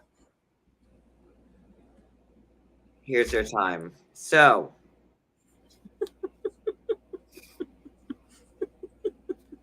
She's nobody's second. guys, she's like baby Houseman. Oops, sorry. Much like Cody Brown, you don't put Kim in a corner. She's no one's second. No, she Like is Jerry not. Orbach is gonna come back from the dead and first dance with his daughter and then like write you up on like Law and Order. And like not even like the regular Law and Order, like Law and Order like SVU or like Law and Order Criminal Intent, like one of them Law and Orders. Not even just like the regular Law and Order, like one of them like that fancy Law and Orders. Like we're like there'll be like a CSI, like I lost the thread. What are we talking about? I don't know, but it's gonna be serious. It's gonna be serious, and it's gonna be, a lot of networks will be talking about it. A lot. Great. Because I know people. Go ahead. What are we Number talking one. about? She's number one. Okay. Kimberly is still at Usman's mom's house. Yes. The cow arrived. They think that it was a bribe, and Kim would like her chance to speak. Well, she took her chance. She was like, "When I get the floor here," like somehow Kim found a mic. Like she wrestled did. the mic away from a goat, and like she's like, "Hello, hi, Kim Mendes from San Diego, California. What's up? Listen, I'm not like the other old white woman that came to your house, who's just like 30 days older than me. Nope, I'm way different. I still can't bear children, but Probably not. I'll give him a second wife. Hello, that's again Kim Mendes, San Diego, California. I'll be your first wife, not your second. Only your first. Only your first, not your second. I'm Kim, yeah. I'll bring a cow to your mom, not a goat, Lisa. I'm not that white bitch, so shut up, yeah. Your brothers suck, I'm the first wife. I'm understanding, I marry murderers. Sorry, what? That was quite the song. It's quite the tribute. Well, that's my new theme song. It's that's the rough draft. And you're welcome. So So she just wishes that everybody would just know her and know her heart, and that she would do anything for Usman, and that wasn't a bribe, that was just a gift. So you're saying that- she will do anything for love, but she won't bribe a cow. But she won't do Exactly. do She that. won't do that. She won't do that. Listen, so Kim will do anything for love. She will do anything for love, but she won't do that. Cody. Oh, no. And she tells Usman's family that she will not deny him a wife or another child. Oh, my God. And Kim then- is here right now in public. Kim, come here. Shut your Wait, face. is Kim there? Kim. Kim. Wait, what's happening? Oh my God, Kim left. It's gotta because her keep mom left. falling. Hers kept falling. Ah. I'm gonna take my cow and ride it home. Oh my God, you guys, listen. Special cameo by Kim herself. Mm, She will do anything for love, but she won't do Yes. that. she won't do that. She won't be wife number two, and she won't bribe you. Wait, you won't. Ah, so cute, so cute. She will get you out of this godforsaken town. That was gorgeous. She wants to get out of this godforsaken town, but she is still trapped here. Sooner or with the later, mom. you'll be screwing around. Yeah, that's the plan. How else are we going to get some nice Nigerian babies, some nice Hausa babies, if he doesn't start screwing around with some nice local Hausa girl? Oh no, get a house of girl.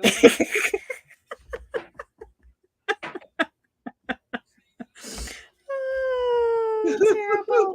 But that's what mom wants. Mom's like, how about you marry a nice Hausa girl first? Then fine, you can marry this nice older lady. How about you marry a nice Hausa girl first that will spread your seed? Then you marry like an elder like Hausa wife second. Then get yourself a good Hausa third wife that get more seed. And if you're feeling squirrely, a fourth Hausa wife. And if you have time after all that, sure, you marry Kim. You get her. Exactly. You get her, son. Yep, she is afraid that Usman is going to run off with this American lady, and she's never going to get a nice, Hausa grandchild.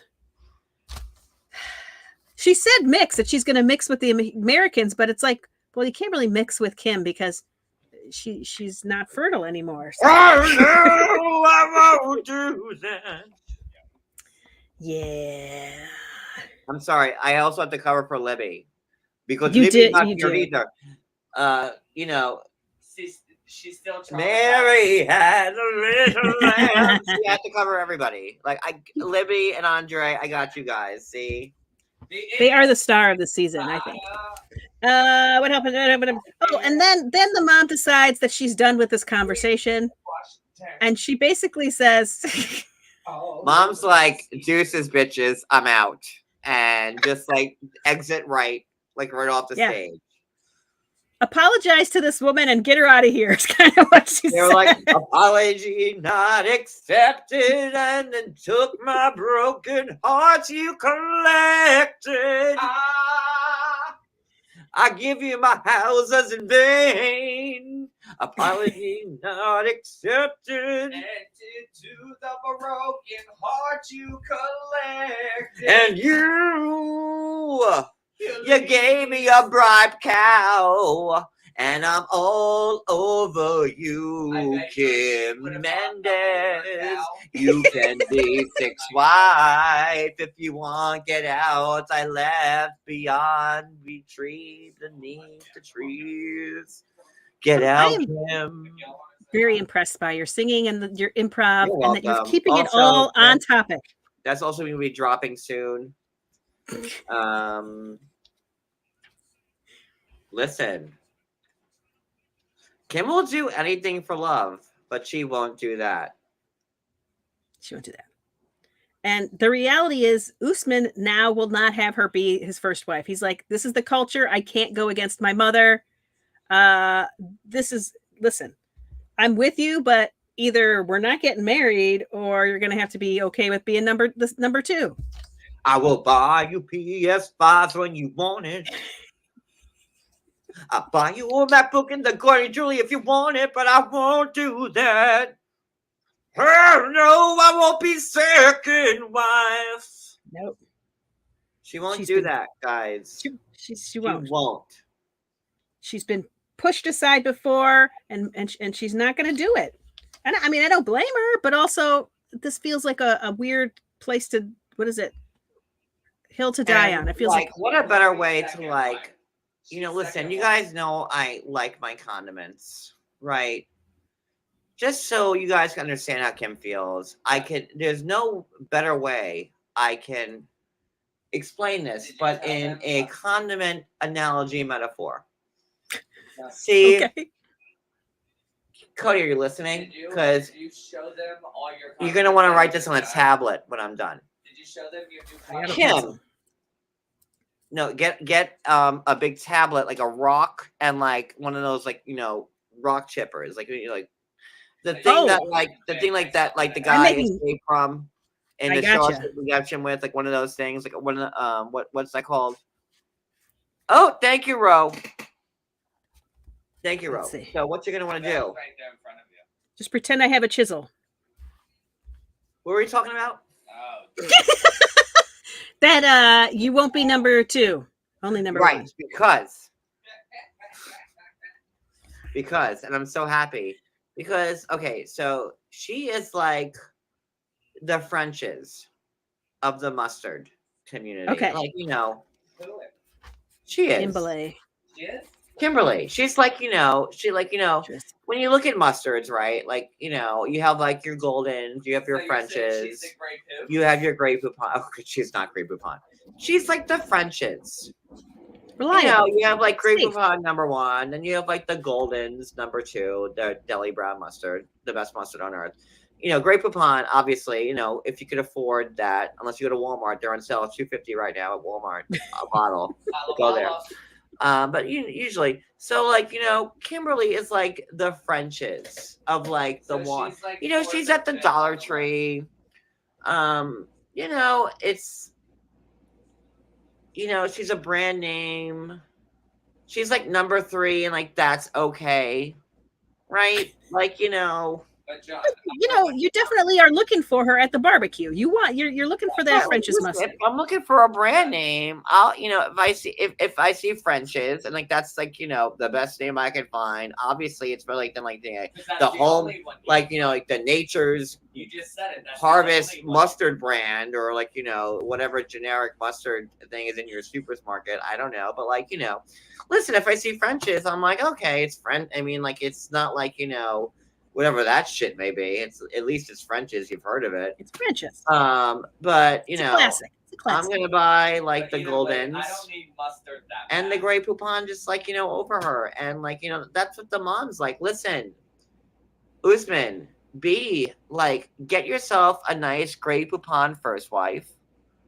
Get yourself like a nice like golden spicy brown Or second wife. hot mustard. Get yourself like a nice like Chinese hot mustard third wife. Hello. Get yourself like a nice wasabi mustard fourth wife. Look at John. And then like listen, if you got time for more mustard, go get yourself like a French's Kimberly styled flavored mustard if you have time. With all the kids.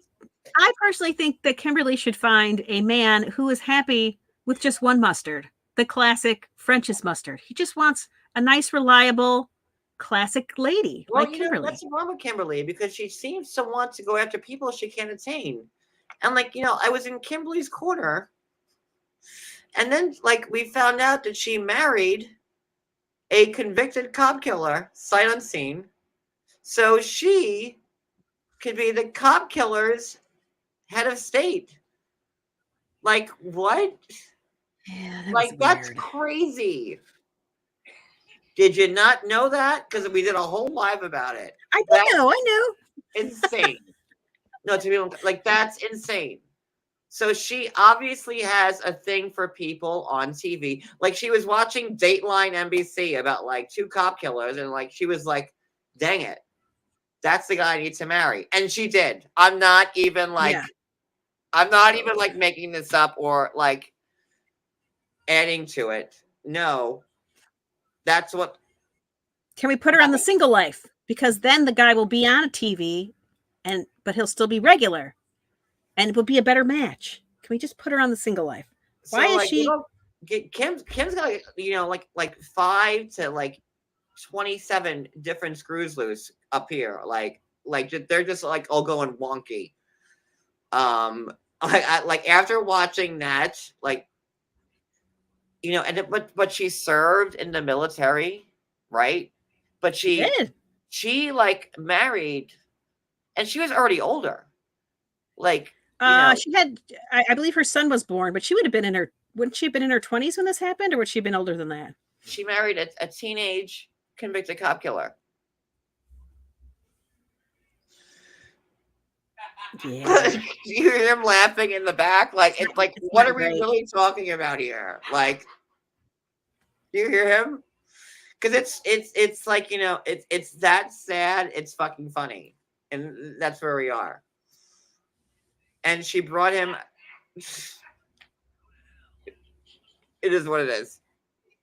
But it's a shame because I do think like that she seems like she'd be a loyal person, that she would have your back, that she would support you, you know, that she would pump you up. But yeah, why Usman? I don't know. She married a convicted cop killer, so And- she could help him with his finances. This is someone that served in our military. Yep. It's not even allegedly. This happened. This is fact. Someone that she never slept with, like ever, No, like yeah. you know, no. It wasn't a romantic This is relationship in the the traditional deck of sense. cards that this woman is dealing. Okay. I don't know. And then we're supposed to sit here and be like watching her like not bribe the cat. We all bitch you the cat. You know, Kimberly, is there like an ostrich here or a unicorn? How much for a unicorn? Can I get a unicorn to bring to the mother's house? Like she would have given any bee she could have given. Is there a phoenix on you know? How about some poultry? A phoenix? Can we put that on the Spitfire tonight for good old mama? I want the blessing. Come on. No. No blessing. And now I mean, but here's the part that kind of gets me is that Usman is kind of given her like, you know, we'll figure this out. We'll find a way. But he also knows that if he sticks it out, he knows he's going to be able to manipulate her enough to get her to be okay with being the second wife, because that's the way she is. You just give her a little and then you just take a whole bunch back. He knows he can get her to bend to what he wants to do, or he thinks he can. And He it usually brings can. us to the title of my live, suckers. Because Usman very famously said at the end of the line, at the end of the live, like the last thing that was said on this episode was that he's like, my DMs are blowing up. Like, who's the real loser? Mm-hmm. And I was wondering, because I knew I was going to go live tonight at 9 o'clock the whole day. And I said, I need a good title. And, you know, I'm like, what would really bring it home? And then Usman answered my prayers. And he's like, my DMs are loading up. And who's the real loser? And I'm like, you know what? I'm going to give Usman a winner on that one because he gave me the title to my live. Although, Usman, I'm going to give you 2. And because you're a loser and you knew that was going to happen anyway. So, but thank you for the publicity and for giving me the my live, the muse. Because as soon as Usman said that, I go, that's the title of my live right there. he said a lot of stuff, you know. He said a lot of stuff, like the idea that she would want to break up with him if she can't be first wife after he's invested all of this time in her, all of this effort to try to make this happen. All this time into somebody that married a cop killer. Like, oh my God, let's feel bad for him. Slap in the face. It's a slap in the face. Slap in the face, indeed. And he has the advantage. He says, I have the advantage to be with beautiful and sexy women, and I'm rejecting them because it shouldn't be about beauty. It should be about love in your heart. Like three girls or 3 house of girls. Like while he was saying that, he's like, listen, like who's losing now? They're everywhere. I can have a beautiful girl, but I chose you. And she's like, am I ugly now? And let's not forget that, like, Usman, like, listen, he, like, read Kim the riot act. He's like, listen, you went on the test. You were a friend, almost friend, bigger friend, super fan, big super fan, pussy galore, MacBook 5, hotel woman, skeezy, potential girlfriend, not a girlfriend, weird mom, fiance, not fiance, buy a goat. Like she went through like the whole like 85-point test of like being like a potential to date him. Mm-hmm. You know? Yeah, and you know, he's like, what are you giving me? I've got all this. What do you give to me? Like, listen, you I'm came not here losing with your own anything. money. You sucker. You came here Mm. with He's like, Mhm. he's like, you came here with your money, sucker. sorry for you, sucker. He's like, you paid for the hotel room, sucker. Like, he didn't say sucker. I'm adding that part in because, like, that's what he really wanted to say. When he Um, said sorry for you, bitch. I'm just, I'm putting in, like, the narrative, like, inner thought into, like, what he Yes. was saying. Yes. And you're welcome for that. That's why I'm here to guide you. Yes. So, But the things that she said out loud were interesting too. She said, basically, he doesn't deserve my energy right now. He doesn't No. deserve it. That's a fucked up thing that he just said to me. And so fucked up. yep, like he's doing me a favor. And then she finally asks the most important question, and the one that we've been asking for several seasons now, which is this fake?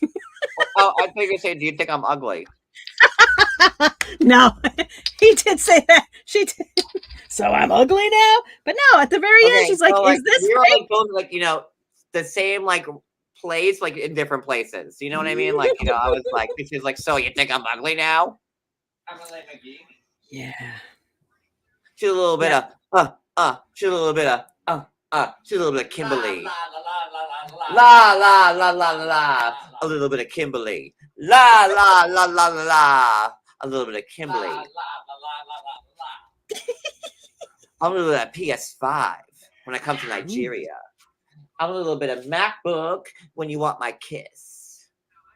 No, sorry. No, I like it. That's from what do you call it? Schitt's Schitt's Creek. Creek. I love Schitt's Creek. I'm a little bit of cow when you won't kiss my lips. I'm a little bit of A little bit of bitch. Sorry. Beat you in it. My creative side gets the best of me sometimes during lives. Like, write that down, Cody. Write them lyrics down. We're gonna drop a beat in a minute. So, Or several. You sang a lot of freestyle songs today. I'm did. impressed. Maybe one day we'll get noticed. I don't know. Who knows? La la la la la la. A little bit. Winners and losers. Winners and losers. So, who are the winners from? Okay, so in closing, because we're almost Me. at 2 hours. Who would be like? Okay, so should we do like male and female winner and loser, or just like one winner and one loser, all sexes? Should we not be inclusive? I don't know. I think one male and one female is probably the move. Okay. Did anybody win anything? Did any male win today? Gosh, did Usman win? Ooh, that's kind of terrible to think about. You know what? You know who won today? My vote is for Andre because he was not on show today, so he's the winner. Oh, Tawny. It was Tawny. She was the winner. My vote. That's so sexy. I'm hot and horny. I vote. Cody not wants to like horny. tackle me like in a minute, so like we make this quick. Just vote. I'll postpone Oh, dinner. wrong one. Hold on.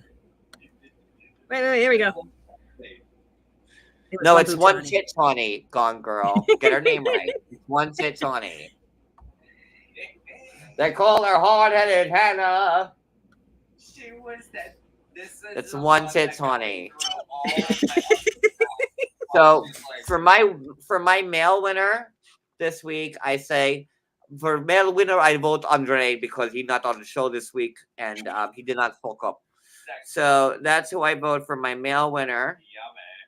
For my female winner, obviously one tit Tawny. I Yeah. mean like 100. She's it. 100. 100.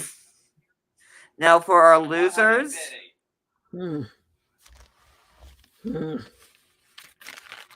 So for female loser, They didn't lose. there's They so didn't many to lose. pick from. I don't even know where to Ooh. start. Was it Liz? Was it Angela? Was it Kim? You I know, think it was Kim. For loser, I'm also gonna pick. Get ready for it. One tit Tawny. He is both the winner and the loser in my books for this episode. I have to be fair, and if I'm gonna give a female a loser and a winner title, it's gonna be one tit Tawny on both ends on that stick. I'm sorry.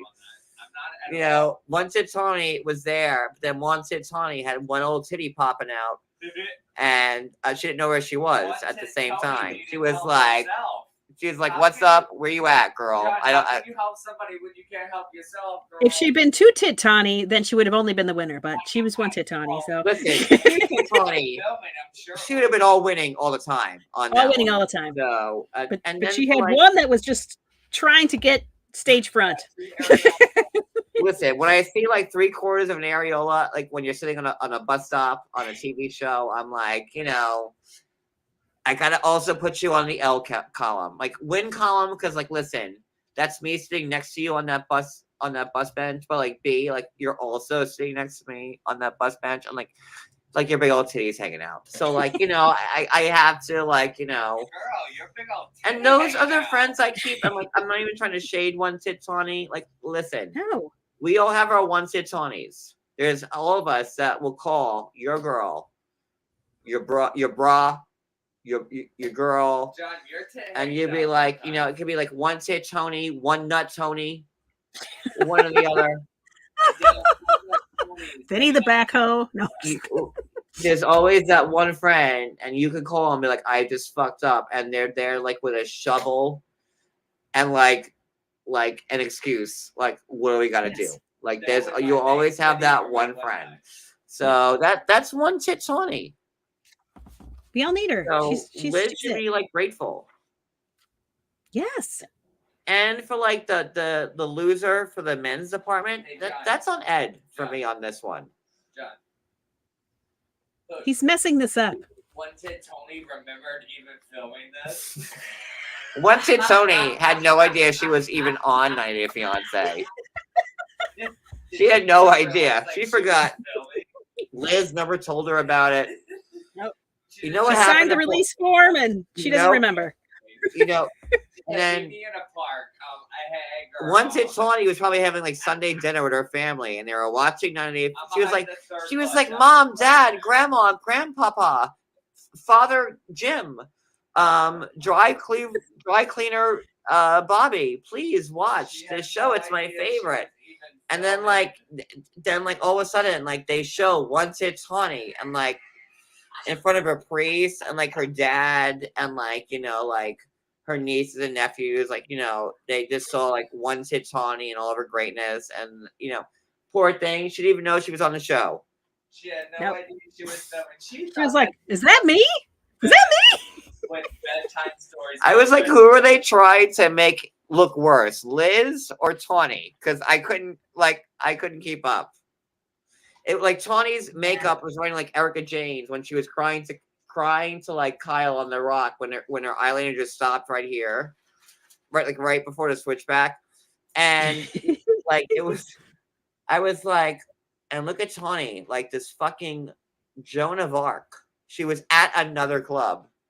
She left the club, Ubered somewhere to get wherever production dropped off Liz. Like, Exactly. because that is like a network of friendship right there, guys. And you know, her mascara was running. She had her fucking left tit just out, like completely. But John, There was like a Just for people. Dalmatian like teeting on it, like right there, like two of them. Why a Dalmatian? because it's big with a long neck. So Oh, I okay, wanted okay. see my logic there. Do you get it now? I do now. Because a Chihuahua wouldn't have worked, right? Because it would have to jump on her No. lap. I want like a I mean, Dalmatian. she was like, you know, holding it like a little baby. That's fake, that, you know, neck level with the teeth. That's, you know, the look I was going for on that one. The Dalmatian again was on the teeth, and she was like, "Listen, there may be a Dalmatian on my teeth right now, and I can but help you with your lows and your highs. I can help you with all that." and That's again, what she said. That she seen me and helped me through my lows. she and did. my highs. They've been there for each other, guys, She's Yes. going through her lows. Somebody help her. and that's why One Tit Tawny is not only the high and the low, but the MVP of this episode. 100%. That's right. That's right. Yes. That's right. One Tit Tawny, if you're watching, you get the whole. There you go. That's it. A beacon of light. You know what? I just realized. Do you know what Tawny would be perfect for? She would be perfect for the launch of Lady Drench. Yes. That's our new line. It's very specific right now. If you didn't watch the 4-hour, slumber party, you should go watch that, and then you could also find out about It's the only wonders of. being aired at Les Archive right now by Sheree. No, oh my God, by Marlo. Oh my God, how dare I? So yeah. And once again, One Tit Tawny, you're the friend that everyone needs. Yes. And Liz wasn't even like, you know what? Let me pick up your dress. Like she's like, girl, let that tit fly. Like She was like, right, just like hug right in let's there. go like right up into it. So, yeah, One Tit Tawny, the MVP of tonight's episode, and I hope we see more of you. Me too. I do. Like, listen, I'll move to San Diego once it's Tawny, and me and you can have our own thing. Like, it'd be like, Tawny with her tit out. I'd be like, oh my God, Tawny, your tit's out, girl. Stop it. And like, be putting it away. And just be like, being like really honest. Listen, I'd watch it. Me too. So tomorrow, I think we're gonna do the Single Life. I still have not watched the Surreal Life, which we're also gonna do this week. And please, everybody, watch the Surreal Life. It's on VH1. It's like one of the first reality TV shows ever made. Mm-hmm. Like 20 years ago. Like, it was good shit back then. So they just started doing it again on VH1. So we'll be covering that. And then we're going to do Beverly Hills, the final reunion part on Thursday. So start watching the Surreal Life. Good shit. Okay. And Frankie Muniz is on it from Malcolm in the Middle. Like, hey, Yes. like, I know everybody wants to know, like, when you go to sleep, like, and you say your prayers, like Hail Mary, full grace. Where is Frankie Muniz? He's on the Surreal Life right now. And He also did a season of Dancing with the Stars that I enjoyed very much. He did. So that's it. Well, Maria, this has been enchanting. Thank you. Right? It started off and I was like so mad. I mean, not really, but I was so mad when this started. So mad about like the stuff that was like said on this episode tonight. But like, I'm so glad that we as humans worked that out and came. We just had to talk through it. Yeah. And here we are, and just laughing, and we all know that One Tit Tawny is the answer to all our prayers. So that's it. Girl, if you're watching, hit me up. Call me. Yeah, One Tit Tawny, if you're there, call me, girl. I want to hear your stories. Oh my gosh, yes! Special guest. I want to be a fly Tawny. of where One Tit Tawny's been, because She can be like the ginger, like not the ginger. Marianne. She can be like the Marianne to me. She just pops into the corner. The Professor and Marianne. Perfect. She's like, I can't get you into the front door, but let me stick you in through the back. She's like, no, John, she's like, get arrested and I'll see you in jail. she's like, I'll get you in jail. I'm One Tit Tawny. Haven't you heard about me? Meet me in jail. All right, this has been a hoot and a holler. Okay, I gotta go. Okay. Guys, I don't know how we did 2 hours. I'll see you tomorrow. Bye. Bye.